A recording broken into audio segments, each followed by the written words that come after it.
الحمد للہ رب العالمین والصلاة والسلام علی اشرف الانبیاء والمرسلین نبینا و حبیبنا محمد وعلی آلہ وصحبہ اجمعین اما بعد قال اللہ عز وجل فإنها لا تعمى الأبصار ولكن تعمى القلوب التي في الصدور۔ اللہ رب العالمین قرآن مجید کے اندر ارشاد فرماتے ہیں کہ آنکھوں کا اندھا ہونا کوئی اندھا ہونا نہیں، اصل اندھا پن یہ ہے کہ انسان دل سے اندھا ہو جائے، انسان کا دل اندھا ہو جائے۔ دل کے اندھا ہونے سے مراد دل کی سختی ہے، دل کی تنگی ہے، دل کا شدید ہو جانا ہے۔ اور اس بات کے اندر کوئی دو رائے نہیں کہ دل کی نرمی یہ اللہ رب العالمین کی بہت بڑی نعمت ہے، اور دل کا سخت ہو جانا یہ اللہ تعالیٰ کی طرف سے عذاب ہے۔ جب دل ذکر کو سن کے، آخرت کو سن کے، اللہ کے عذاب کو سن کے، اچھی چیز کو سن کے بیدار ہو جائے تو سمجھ لیجئے کہ انسان میں اس کا ایمان باقی ہے اور ایمان کی تازگی باقی ہے۔ اور اگر انسان کا دل خوف الہی سے دور ہو جائے، کسی بھی نصیحت کو قبول نہ کرے، کسی بھی عذاب، کسی بھی آخرت کی چیز کو دیکھ کے دھڑکے نہ، تو سمجھ لیجئے کہ ایمان خطرے میں ہے۔ اور ویسے بھی جو دل ہے یہ انسان کے اعضاء کا بادشاہ ہے۔ ہمیں دینی طور پہ بھی دل کی حفاظت کا حکم دیا گیا ہے، اور دنیاوی طور پہ بھی دل کی حفاظت کا حکم دیا گیا ہے۔ ہم دنیاوی طور پہ، میڈیکلی طور پہ سب سے زیادہ خیال اپنے دل کا کرتے ہیں۔ کیوں؟ اس لیے کہ یہ باقی اعضاء کا بادشاہ ہے، اگر اس کو کچھ ہو گیا تو باقی اعضاء بھی ڈیمیج ہو جائیں گی، انسان کی زندگی ختم ہو جائے گی۔ اور اگر دیکھا جائے تو انسان کے جسم کو لگنے والی بیماریاں وہ انسان کو مہلت دیتی ہیں۔ انسان چاروں نہ چار تون و کرہن ان بیماریوں سے لڑتا جھگڑتا اچھی زندگی، لمبی زندگی گزار جاتا ہے۔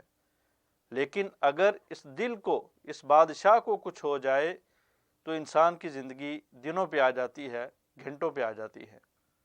اسی طرح ہمیں دینی طور پہ بھی اس دل کو سلامت رکھنے کا حکم دیا گیا ہے، اس دل کی حفاظت کا حکم دیا گیا ہے، اس دل کو نرم اور تر و تازہ رکھنے کا حکم دیا گیا ہے۔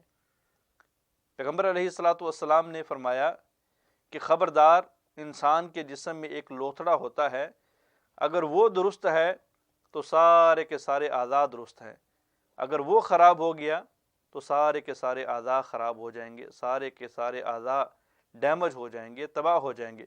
اور فرمایا الا وہی القلب، خبردار لوگو وہ تمہارا دل ہے۔ دل کو نرم رکھنا ہے، دل کی اصلاح کرنی ہے، دل کے اندر ایمان کی تر و تازگی کو ہمیشہ جلا بخشتے رہنا ہے۔ اسی میں انسان کی دنیاوی خیر ہے اور اسی میں انسان کی دینی خیر ہے۔ انسان کا دل سخت کب ہوتا ہے، انسان کا دل غافل کب ہوتا ہے؟ چند اسباب ہیں۔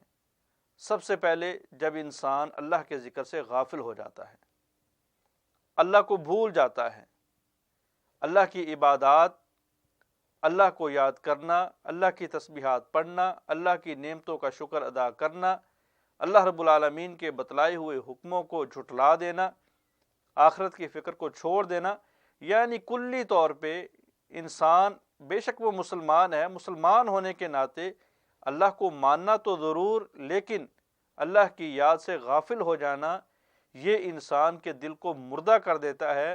اور جب انسان دلی طور پہ مردہ ہو جائے تو نہ وہ دنیا کا رہتا ہے اور نہ وہ آخرت کا رہتا ہے۔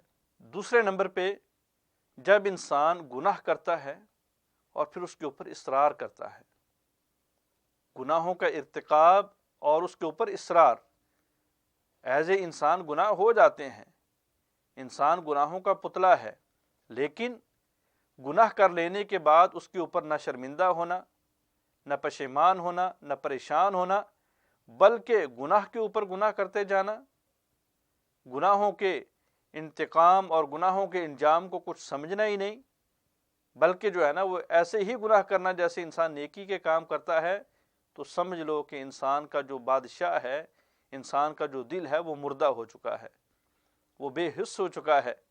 وہ چاہے دھڑکنے کو دھڑکتا ہے لیکن حقیقت کے اندر وہ دل نہیں رہا۔ ترمذی کی روایت ہے کہ رسول اللہ صلی اللہ علیہ وسلم نے فرمایا کہ جب انسان گناہ کرتا ہے تو انسان کے دل کے اوپر ایک نقطہ لگ جاتا ہے، نقطۃ سودا، سیاہ نقطہ۔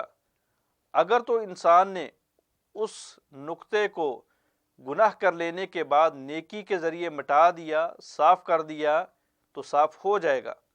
اگر گناہ کرتا رہا، نقطے پڑتے رہے، نقطے لگتے رہے، تو انسان کا دل کالا ہو جاتا ہے، سیاہ ہو جاتا ہے، وہ مردہ ہو جاتا ہے۔ تیسرے نمبر پہ انسان کا دل سخت کب ہوتا ہے؟ جب انسان قرآن سے روگردانی کرتا ہے، قرآن سے انحراف کرتا ہے، قرآن سے جو ہے وہ محبت چھوڑ دیتا ہے۔ مسلمان ہے، قرآن کی قسمیں اٹھاتا ہے، قرآن کو چومتا ہے، چاٹتا ہے، اوپر والی جگہ پہ اس کو صاف کر کے غلافوں کے اندر لپیٹ کے رکھتا ہے، قرآن کو پیٹھ نہیں کرتا۔ یہ ساری کی ساری علاماتی محبتیں، ان کا اظہار تو کرتا ہے لیکن قرآن کو کھولتا نہیں، قرآن کو نہ حرفاً پڑھتا ہے، نہ اس کو سمجھنے کی کوشش کرتا ہے، اور نہ ہی اس کے اوپر عمل کرتا ہے۔